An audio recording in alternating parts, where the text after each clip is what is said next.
भाइयों बहनों, सर्वजीवित मनुष्य धर्म के साथ जुड़ा हुआ है और जुड़ा हुआ रहना भी चाहिए, क्योंकि धर्म ही मनुष्य को श्रेष्ठ मनुष्य बनने का रास्ता देता है।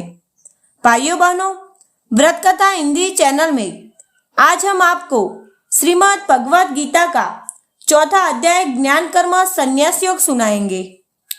श्री भगवान बोले, मैंने इस अविनाशी योग को सूर्य से कहा था। सूर्य ने अपने पुत्र वैवस्वत मनु से कहा और मनु ने अपने पुत्र राजा इक्ष्वाकु से कहा। हे परंतप अर्जुन, इस प्रकार परंपरा से प्राप्त इस योग को राजर्षियों ने जाना, किंतु उसके बाद वह योग बहुत काल से इस पृथ्वी लोक में लुप्त प्राय हो गया। तू मेरा भक्त और प्रिय सखा है, इसलिए वही यह पुरातन योग आज मैंने तुझको कहा है, क्योंकि यह बड़ा ही उत्तम रहस्य है, अर्थात गुप्त रखने वाले योग्य विषय है। अर्जुन बोले, आपका जन्म तो अर्वाचीन अभी हाल का है और सूर्य का जन्म बहुत पुराना है, अर्थात कल्प के आदि में हो चुका था। तब मैं इस बात को कैसे समझूं कि आप ही ने कल्प के आदि में सूर्य से यह योग कहा था? श्री भगवान बोले, हे परंतप अर्जुन, मेरे और तेरे बहुत से जन्म हो चुके थे। उन सबको तू नहीं जानता, किंतु मैं जानता हूं। मैं अजन्मा और अविनाशी स्वरूप होते हुए भी तथा समस्त प्राणियों का ईश्वर होते हुए भी अपनी प्रकृति को अधीन करके अपनी योग माया से प्रकट होता हूं। हे भारत, जब जब धर्म की हानि और अधर्म की वृद्धि होती है, तब तब ही मैं अपने रूप को रचता हूँ, अर्थात साकार रूप से लोगों के सम्मुख प्रकट होता हूँ।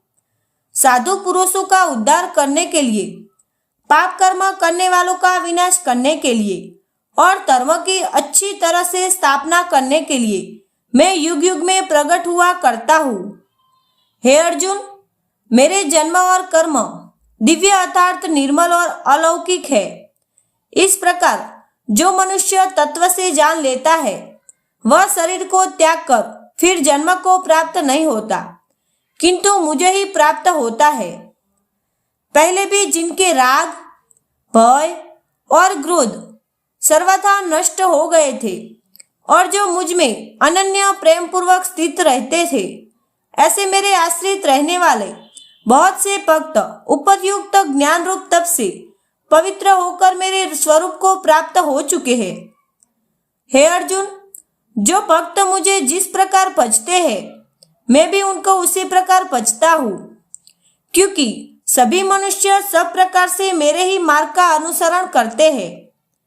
इस मनुष्य लोक में कर्मों के फल को चाहने वाले लोग देवताओं का पूजन किया करते हैं, क्योंकि उनको कर्मों से उत्पन्न होने वाली सिद्धि शीघ्र मिल जाती है। ब्राह्मण, क्षत्रिय, वैश्य और शूद्र, इन चारों वर्णों का समूह गुण और कर्मों के विभाग पूर्वक मेरे द्वारा रचा गया है। इस प्रकार उस सृष्टि रचनादि कर्म का कर्ता होने पर भी मुझ अविनाशी परमेश्वर को तू वास्तव में अकर्ता ही जान। कर्मों के फल में मेरी स्पृहा नहीं है, इसलिए मुझे कर्म लिप्त नहीं करते। इस प्रकार जो मुझे तत्व से जान लेता है, वह भी कर्मों से नहीं बंधता। पूर्व काल में मुमुक्षुओं ने भी इस प्रकार जानकर ही कर्म किए हैं, इसलिए तू भी पूर्वजों द्वारा सदा से किए जाने वाले कर्मों को ही कर। कर्म क्या है और अकर्म क्या है, इस प्रकार इसका निर्णय करने में बुद्धिमान पुरुष भी मोहित हो जाता है। इसलिए वह कर्म तत्व मैं तुझे भली प्राति समझाकर कहूंगा, जिसे जानकर तू अशुभ से अर्थात कर्म बंधन से मुक्त हो जाएगा। कर्म का स्वरूप भी जानना चाहिए और अकर्म का स्वरूप भी जानना चाहिए तथा विकर्म का स्वरूप भी जानना चाहिए, क्योंकि कर्म की गति गहन है। जो मनुष्य कर्म में अकर्म देखता है और जो अकर्म में कर्म देखता है, वह मनुष्यों में बुद्धिमान है और वह योगी समस्त कर्मों को करने वाला है, जिसके संपूर्ण शास्त्र सम्मत कर्म बिना कामना और संकल्प के होते हैं तथा जिसके समस्त कर्म ज्ञान रूप अग्नि के द्वारा भस्म हो गए हैं, उस महापुरुष को ज्ञानी जन भी पंडित कहते हैं। जो पुरुष समस्त कर्मों में और उनके फल में आसक्त का सर्वस्व त्याग करके संसार के आश्रय से रहित हो गया है और परमात्मा में नित्य लुप्त है, वह कर्मों में फलिप्राति बरतता हुआ भी वास्तव में कुछ भी नहीं कर सकता। जिसका अंतःकरण और इंद्रियों के सहित शरीर जीता हुआ है और जिसने समस्त भोगों की सामग्री का परित्याग कर दिया है, ऐसा आशा रहित पुरुष केवल शरीर संबंधी कर्म करता हुआ भी पापों को नहीं प्राप्त होता। जो बिना इच्छा के अपने आप प्राप्त हुए पदार्थ में सदा संतुष्ट रहता है, जिसमें ईर्ष्या का सर्वथा अभाव हो गया है, जो हर्ष शोक आदि द्वंद्वों से सर्वथा अतीत हो गया है, ऐसा सिद्धि और असिद्धि में सम रहने वाला कर्मयोगी कर्म करता हुआ भी उनसे नहीं बंधता।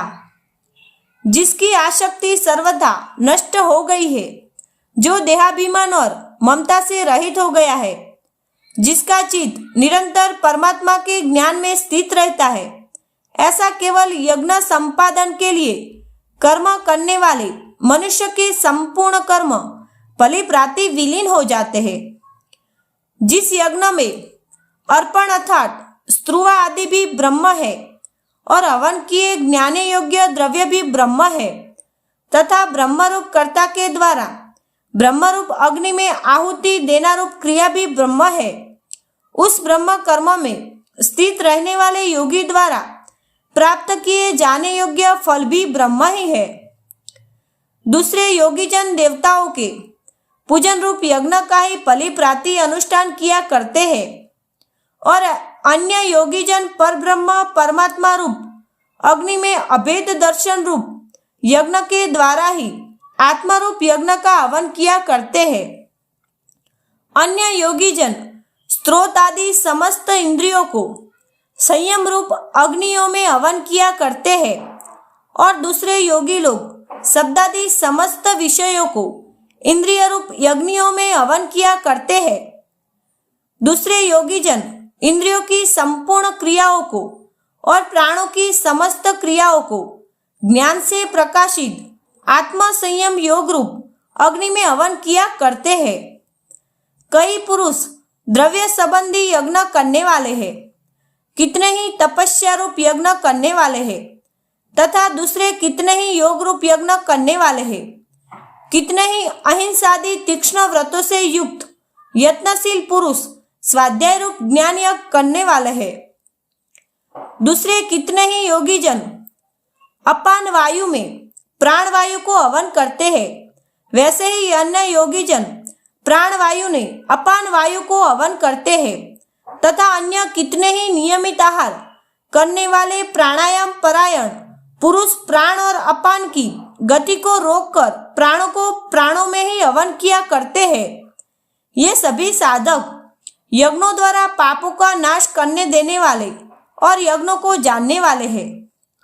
हे कुरुश्रेष्ठ अर्जुन, यज्ञ से बचे हुए अमृत का अनुभव करने वाले योगीजन सनातन परब्रह्म परमात्मा को प्राप्त होते हैं और यज्ञ न करने वाले पुरुष के लिए तो यह मनुष्य लोक भी सुखदायक नहीं है, फिर परलोक कैसे सुखदायक हो सकता है। इसी प्रकार और भी बहुत तरह के यज्ञ वेद की वाणी में विस्तार से कहे गए हैं। उन सबको तू मन इंद्रिय और शरीर की क्रिया द्वारा संपन्न होने वाले जान। इस प्रकार तत्व से जानकर उनके अनुष्ठान द्वारा तू कर्म बंधन से सर्वथा मुक्त हो जाएगा। हे परंतप अर्जुन, द्रव्यमय यज्ञ की अपेक्षा ज्ञान यज्ञ अत्यंत श्रेष्ठ है तथा यावन मात्र संपूर्ण कर्म ज्ञान में समाप्त हो जाते हैं। उस ज्ञान को तू तत्वदर्शी ज्ञानियों के पास जाकर समझ, उनको फलिप्राति दंडवत प्रणाम करने से, उनकी सेवा करने से और कपट छोड़कर सरलता पूर्वक प्रश्न करने से वे परमात्मा तत्व को भली प्रांति जानने वाला ज्ञानी महात्मा तुझे उस तत्व ज्ञान का उपदेश करेंगे, जिसको जानकर फिर तू इस प्रकार मोहकों को नहीं प्राप्त होगा। तथा हे अर्जुन, जिस ज्ञान के द्वारा तू संपूर्ण भूतों को निशेष भाव से पहले अपने में और पीछे मुझ सच्चिदानंद कण परमात्मा में देखेगा, यदि तू अन्य सब पापियों से भी अधिक पाप करने वाला है तो भी तू ज्ञान रूप नौका द्वारा निसंदेह संपूर्ण पाप समुद्र से भली प्रांति तर जाएगा। क्योंकि हे अर्जुन, जैसे प्रज्वलित अग्नि ईंधन को भस्ममय कर देता है, वैसे ही ज्ञान रूप अग्नि संपूर्ण कर्मों को भस्ममय कर देता है। इस संसार में ज्ञान के समान पवित्र करने वाला निसंदेह कुछ भी नहीं है। उस ज्ञान को कितने ही काल से कर्मयोग के द्वारा शुद्धांतकरण हुआ मनुष्य अपने आप ही आत्मा पे पा लेता है।